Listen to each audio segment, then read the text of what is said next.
Hey everybody, welcome to another episode of DeLoreanTECH, and today we are going to show you how to replace the battery cables and the alternator cables in the DeLorean. We're going to be replacing the factory brown cables with zero gauge welding cable. We're also going to be replacing the jump start post cable and relocating that to the 12 volt post that's in the bulkhead. And we're also going to be replacing the cables here in the car with zero gauge welding cable as well. I still have the original brown wires here. I'm planning on cutting these back later on. I kind of kept them in there just, as a backup in case I don't need them, but I have driven the car quite a bit. Actually, I've driven about 500 miles since I made the replacement. So I started at the alternator. I replaced both of the cables going to the starter, and I replaced the main battery cable with zero gauge welding cable, along with my ground cable upgrades that I've done in the Get Grounded video series. I have made a substantial increase and a tremendous improvement in voltage, especially while using the AC. So I live in a hot climate many months out of the year, and I tend to run the AC. So since I have done this, I have noticed the car has not struggled at all to keep above 13 volts while the AC is blasting. I've upgraded the grounds. I've grounded everything to the transmission, and everything is just working a lot better. So without further ado, we'll go ahead and get started. So the first thing you want to do is you want to remove your bulkhead connections right here so you have better access to the 12 volt terminal post that's underneath in there. So you're going to want to remove these, and that was a good opportunity to clean these out, because you can see here mine are pretty dirty, so I'm going to use the opportunity to clean those connectors out. But be careful with these, you don't want to break them. These look pretty dirty, so it'll probably be to my advantage to clean these. Luckily they're color coded.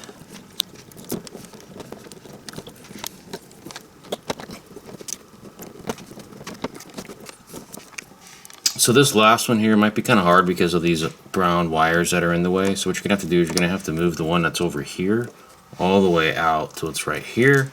Then you're able to disconnect that one. So now you have all the bulkhead wires clear. You can go ahead and do your cleaning. For simplicity's sake, I'm going to remove the ignition coil just to make a little bit more room.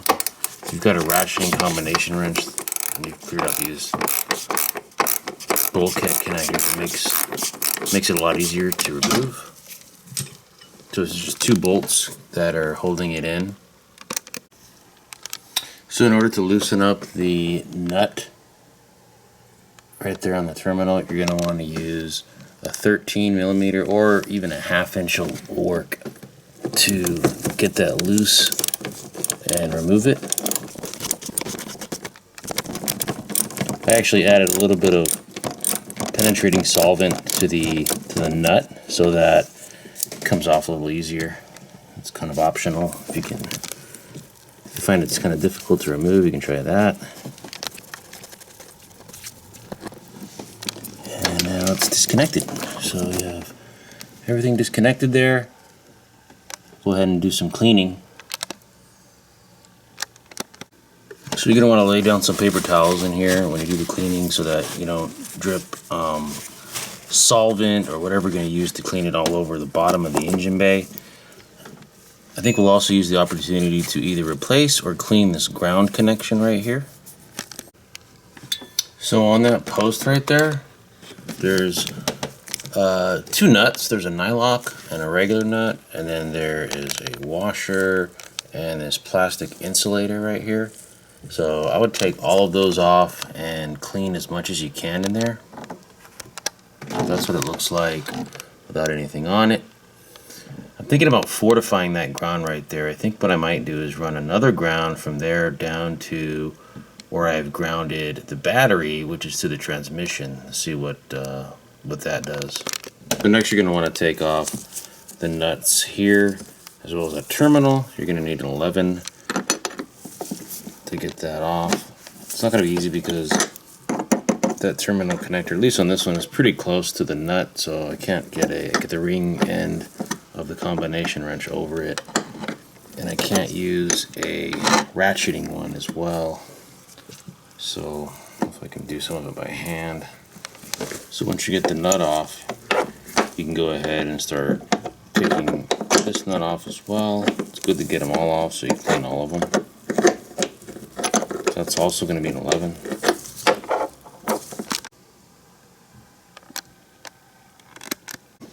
So once you have all the hardware off, you're going to want to clean that post right there, that stud, and we'll go ahead and remove the battery cable right there. That one is actually going down to the starter, so we're going to go ahead and start removing those wires now. So here we are under the car, and we're just going to go ahead and pull the battery cable for the jump start post. We're going to pull that through. So once you have it through, then we'll go ahead and start disconnecting it from the starter right here. So to undo the terminals here that are connected to the starter, you can actually use a 1/2 inch socket to get that off there. That's what I'm using right here. Once you get it loosened, you can remove that nut right there by hand. So we're going to clean all of that as well. So we've got the nut there. We'll start taking off some of these terminals. It's going to be very careful. You don't want to break anything.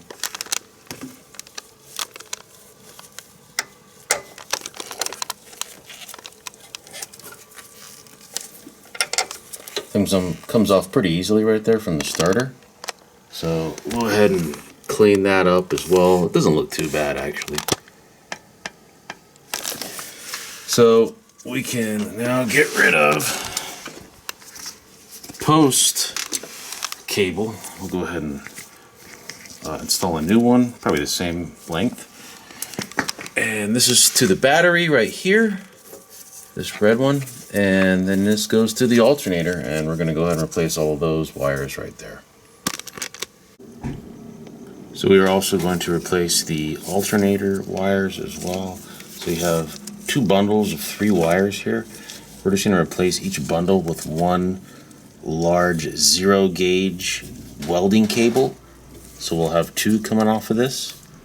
One of these goes to the starter, and one goes to the bulkhead connections. Okay, so here we are under the car, and I'm going to show you where the battery cable runs. So there's the alternator right there, and here's the battery cable that was coming from the starter. So that comes up through here, and it goes to that zip tie right there. I think there was another connection there at one point, but it was replaced with a zip tie. And then it goes up there, and there's another zip tie. And then it goes through the frame at that location. So what we'll have to do is we're going to have to remove this air deflector shield right here so we can access the wiring inside when we install our new wiring. I'm probably just going to cut out the old wiring just to make it easier to remove. So right now I'm spraying these bulkhead connectors with some electrical contact cleaner.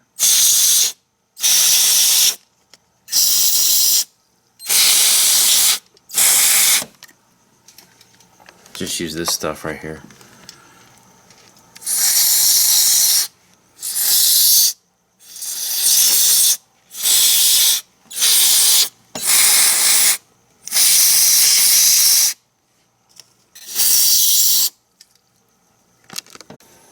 So what I've done here is I have started soaking the bulkhead connection harnesses in CLR. So I'm using this stuff right here. So what I'm basically doing is just taking a plastic bag, filling it up with a little bit of CLR and then wrapping the ends here in with these zip ties to keep it sealed. And I put a little tray in here so that it doesn't leak down into the bottom of the engine bay. So you're going to want to disconnect the main power lead from your battery. That way you can replace all the wiring there. I happen to have a cutoff switch. I'm just going to rewire the cutoff switch entirely with the same gauge wire.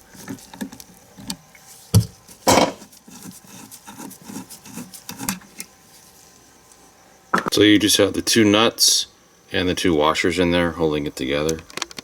So once you have the battery removed, you can either cut this off right here, or you can cut it off on the other side and pull it through, whichever way you want to do it. But it's good to retain these right here so you can fish the new wire, which will fit. So you're pulling the battery cable out.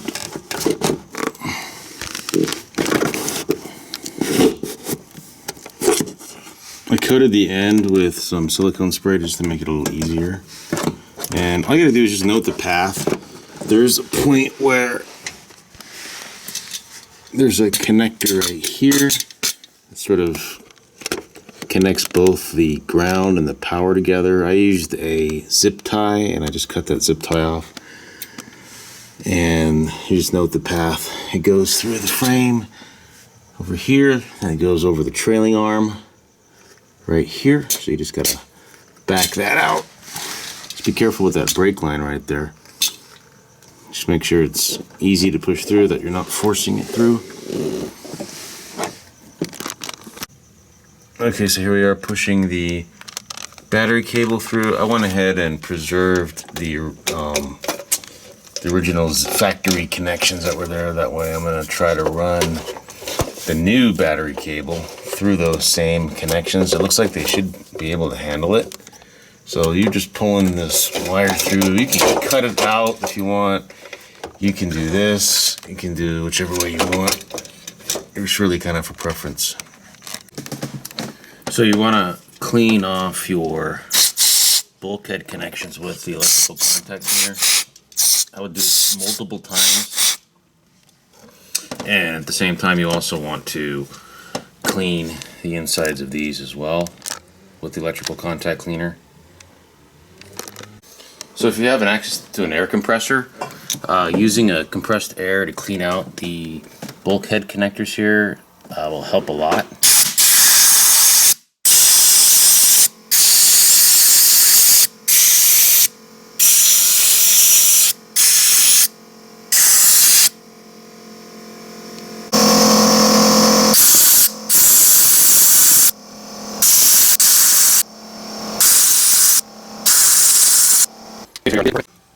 So the 12-volt post can also be removed, and you can disassemble this and clean it up if you want. The area where it connects to doesn't need to be grinded or sanded or anything, because you have this insulator here that keeps it from coming into contact with potentially a ground source. So you can actually disassemble this by using two 13mm combination wrenches. So you just hold the nut that's on the insulator side, and you can use a ratcheting combination wrench to loosen the main nut.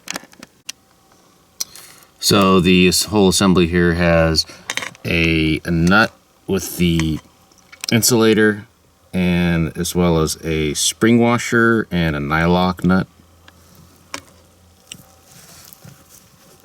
So we're gonna clean these up all nice and good, and maybe even replace the nylock and the spring washer.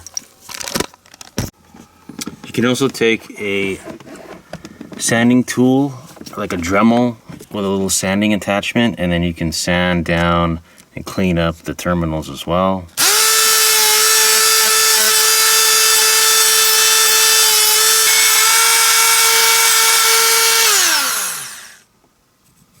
Yeah, it's a lot better.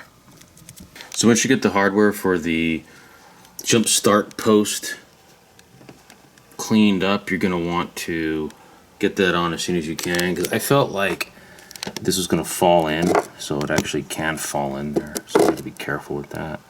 So get the hardware on there as soon as you can.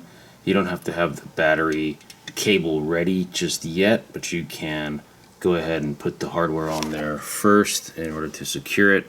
So the insulator will go on first.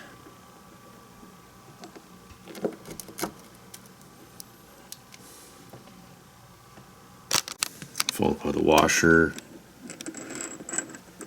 then the little spring washer, and these two nuts appear to be exactly the same, so go ahead and screw those on. So once you've got the whole thing assembled, you can pretty much just leave it there. Just leave it in place for now so you don't lose the post itself, and then come back, and when you're ready to replace the jump start cable, you can go ahead and make sure that you tighten everything up. So as part of this installation, I also took the liberty of replacing the engine ground, and I actually created a separate video, so I will provide a link to that in the description as well, and also within this video as a card here. So if you want to check out that video, I'll drop a link and you can check it out. So I went ahead and picked up some new boots for the battery post connections. I got these on Amazon. They were like $5 for a pair. They're pretty big. Got one for the positive and one for the negative. So I can connect these to the terminals. I can just run these terminals right in here. So I've got the connectors all the way through, and I'll just go ahead and use this. It'll add a great amount of protection both sides of the battery. So I'm using EWCS 0-gauge welding cable for my battery connections, alternator connections. I explain a lot about this cable in my Get Grounded Part 1 video. So go ahead and watch that video if you want to know more information about this. I will say though, it is very important to make sure that whenever you buy these types of products, that the products are made in the USA, and this stuff is definitely made in the USA, so that's very important.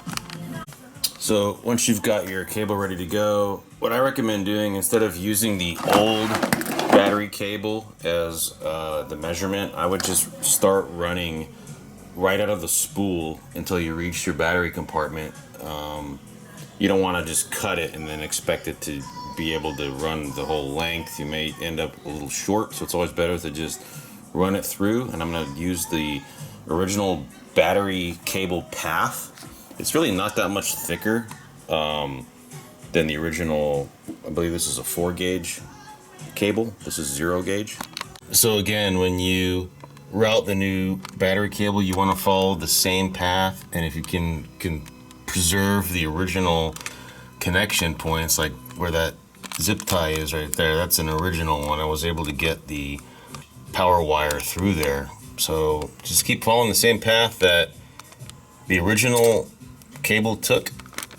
Okay, so I just bought the new power cable through the access right here into the battery compartment. So I'm going to go ahead and strip and crimp a lug onto that.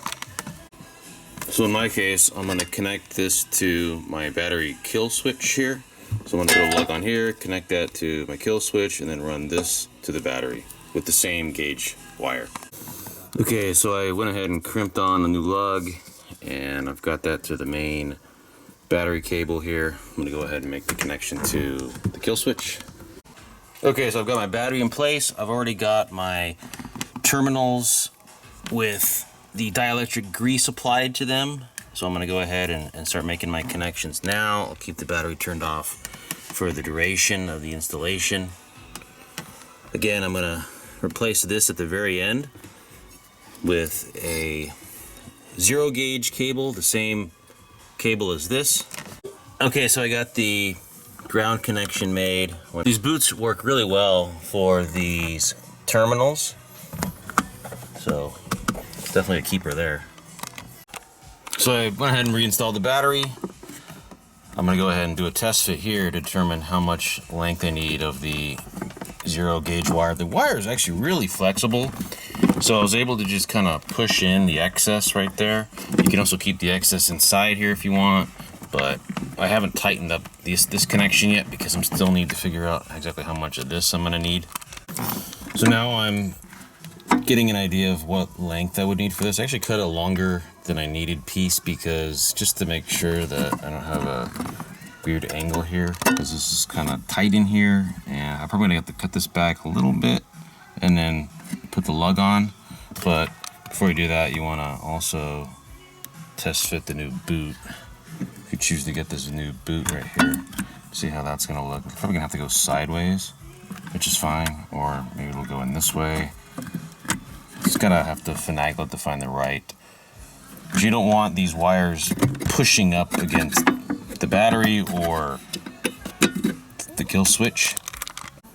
So for this connector cable here, I noticed that it was better to orient the terminal lugs 90 degrees from each other end to end. So this one is situated 90 degrees from that one there. That is for this sort of configuration. It just seems to work out better. Alright, so we've got the new wire connectors all set up and ready to go. Time to go ahead and hook this all up. Okay, so we went ahead and completed our electrical connections here. We'll go ahead and keep the battery turned off just to make sure that when we're rewiring everything we don't mess anything up. So this is good. This is actually working pretty good here. It keeps it protected, the terminal. I got one on the ground side as well. Alright, so here's the completed installation. You can kind of see what the ground or the negative connection looks like in the back with the boot on there.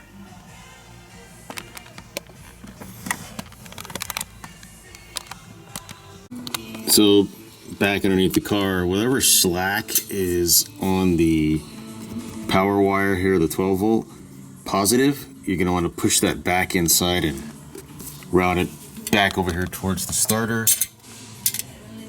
So there was quite a bit of excess. We just kind of pushed it back. It's very easy to move this through this area right here. As you can see, we're up above the brake line there, and we're going over this coolant pipe, and then we're gonna head our way over to the starter location. Okay, so over here on this side, we're gonna route our power wire through this opening right here. Okay, so we went ahead and routed our new power line through here. You want to make sure you go underneath this heat shield so that you don't damage or overheat your wire. You got the headers right here, so you want to make sure that you route it underneath that heat shield. At this point, you're going to want to start considering making your zip tie connections. So I am trying to push the cable so it doesn't touch anything else but maybe the frame right here, so it doesn't come into contact with that coolant pipe or even the starter down here. Try to keep it away from the exhaust. And I'm going to go ahead and use the exact same location that the original battery cable was zip tied to, right there. So I went ahead and made that zip tie connection. You should also consider using some flex loom protective tubing over the line, that way nothing hits it. So I'll probably finish this installation off by installing some of that, and then also using some zip ties around that as well so it doesn't come off. So back over here, when you measure out this battery cable, you want to almost simulate where it's going to sit when it's connected to the starter. So get an idea more or less of what that is, because you're going to need to mark that, cut it, then crimp on a lug, and then connect it to the post right there. So once you have your measurements and an idea of where you're going to connect it, go ahead and cut your cable and then pull it back out.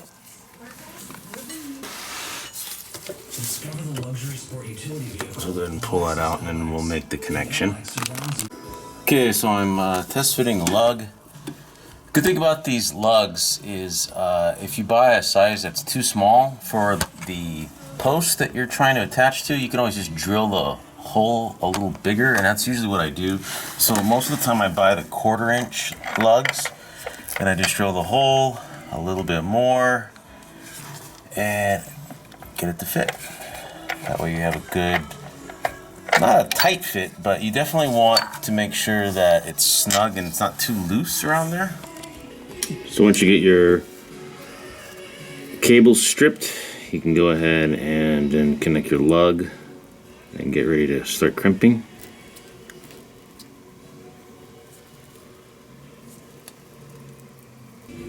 So go ahead and make our crimp here.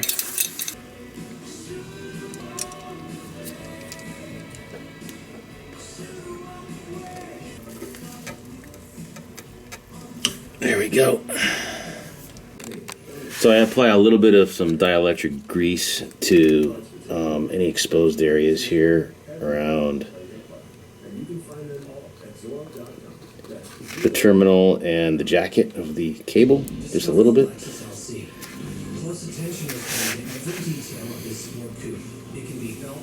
So just kind of spread it around there, not too much. And we'll put some on the terminal itself as well.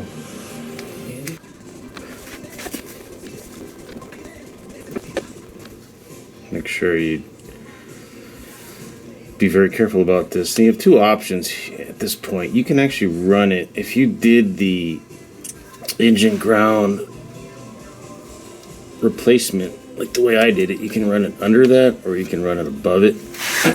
That looks like this right here. There's two different routes you could take now. There's underneath the engine ground or just above it. So it's really kind of arbitrary. I might play around with it and get an idea of what best fitment is. So if you run it underneath, you go like this. That will keep it from moving too much, because now you have it on there and you can't. And then what you can do is then just make your electrical connection here. There you go. I'm not going to make this secure connection right now because, again, I have to place the alternator cable as well with one of the 0 gauge cables. That's going to do away with this bundle of brown wires right there. So at this point, you're going to want to start disconnecting the power wires from the alternator. So your alternator wire bundles here, which we're going to replace with the 0 gauge wires, 0 gauge cable rather. So it's just a 10mm right there.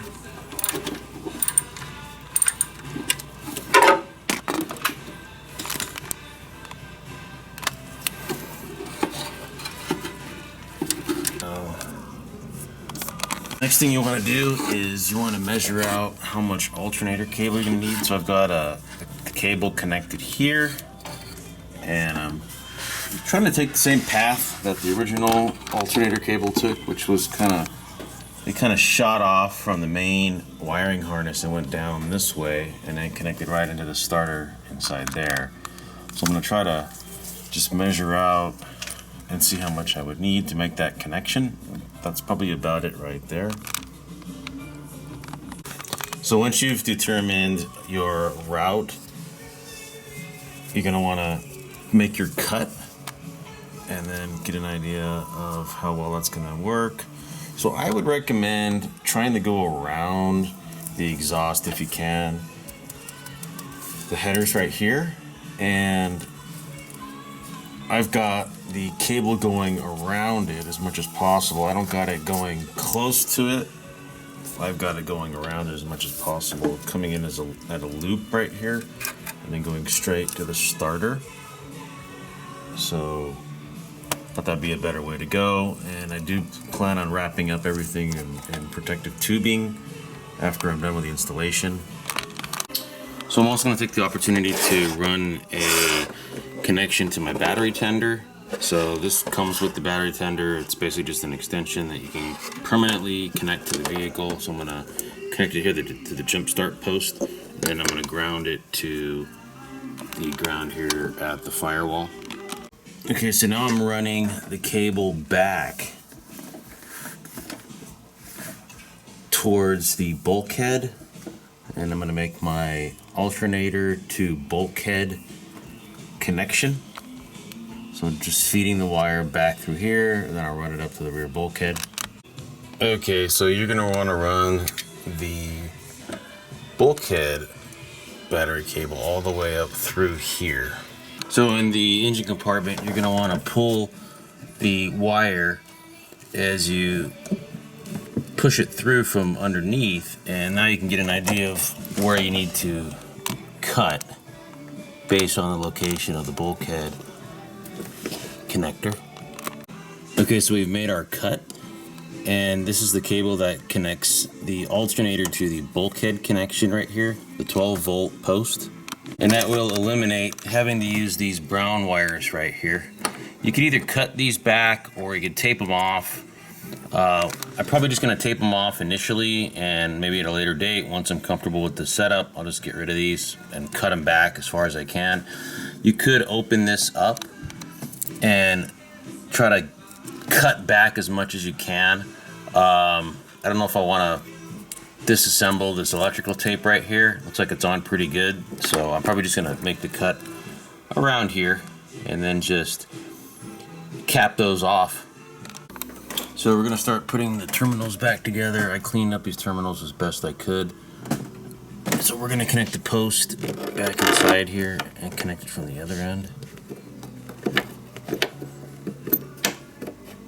As far as the ground goes, I'm probably going to do that in a separate get grounded video. So we've got the new post installed. We're going to go ahead and secure that from behind now. Okay, so here we are in the back, and just a little advice. It's always good to check the workshop manual or the parts manual for the right order of the various hardware. On this post, you can see we have the two insulators in the middle, and then we've got a washer, the standard nut, the lock washer, and then you've got the lock nut in that particular order. Same thing with the other side here. So this installs this way into the engine compartment. So we've got the post right there. First thing to put in there is the insulator, so we'll go ahead and do that. And then just slips over that like that. And it's designed to join the other insulator. Then you want to put your washer. Secure it with a standard M6 nut.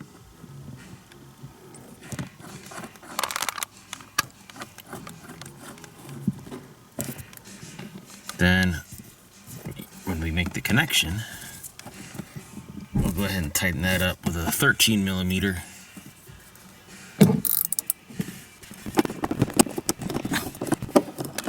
I want to make your connection here with the terminal. Slip that back over. Note that I cleaned all the connections. Put your spring washer back on. And then your lock nut. Okay, so now we're preparing to crimp our cable. Now that we have a good idea of where we're gonna connect it up in the engine bay. So we've made our final connection to the starter. We'll go ahead and put this new boot over that to protect the connections. It's probably not a bad idea to follow up with some flex them as well around all of this once we're done. Okay, so now we're going to make our connection from the starter to the bulkhead 12-volt power post. So for the jump start post, I'm just going to run another lug connection to the post here, and then I'm going to run that to the jump start post. I'm not going to connect the jump start post directly to the starter. I'm just going to go ahead and connect it here. So now we have our jumper connection. So I went from here, little section of cable, and then back up to right here. And I'm gonna go ahead and tighten on all the connections. It's a nylock right there.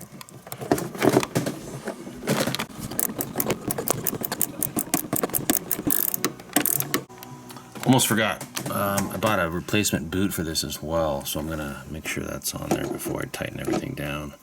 So here we are with the completed installation at the bulkhead. So we have the new power line with the brand new boot. This is for the jump start post. And then we have the cable going to the alternator as well. So one thing we got to do before we finish everything up is we have to tighten the inside here, the 12 volt post that supplies 12 volt power to the relay compartment. So we are using a 13 millimeter.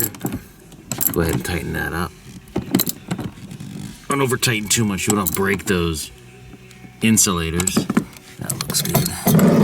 So now we're ready to make our bulkhead connections. The first thing you want to do though is you're going to want to apply some dielectric grease to the inside connectors here. Now some of these bulkhead connectors are blank, so you don't have to put the dielectric grease in there, just where you actually have a connector. So I would recommend putting it in the female side of the connector and then just plug it in. That'll keep the connections corrosion free and lasting a lot longer. Okay, now we have our bulkhead connectors all ready to go. So we'll just reconnect all of those. We're probably gonna tape this off for now. This is the connection that we don't need anymore. Probably cut that back at a later time. Then we're gonna reconnect our ignition coil. So we'll go ahead and finish this up. Okay, so now we have all the bulkhead connectors fastened. I'm gonna leave this in place temporarily, and once I'm done testing, I'll probably just cut this back as well as the ones underneath where the alternator is, the old alternator wires. So that's basically it. Just put the ignition coil cover back on, and that's the end of it. All right, so now it's time for a demo. All right, so I am starting up the car for the first time after having made the battery cable upgrade. So let's see what we've got. All systems are go. Got 12 volts on the battery.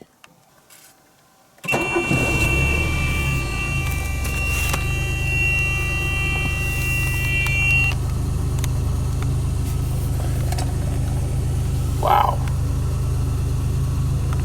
Very nice. So that's a lot better than what I normally get. So let's go ahead and see what happens when we put the AC on. Full blast, and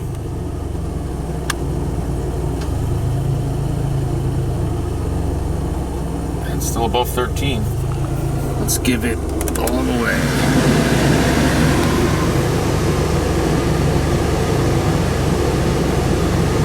Yeah, normally it's usually about maybe down the ear by now, so this gain is quite a bit. It's still above 13. I'm running about 13.7, 13.6 volts on my voltmeter right here, and this is with the AC blasting at max.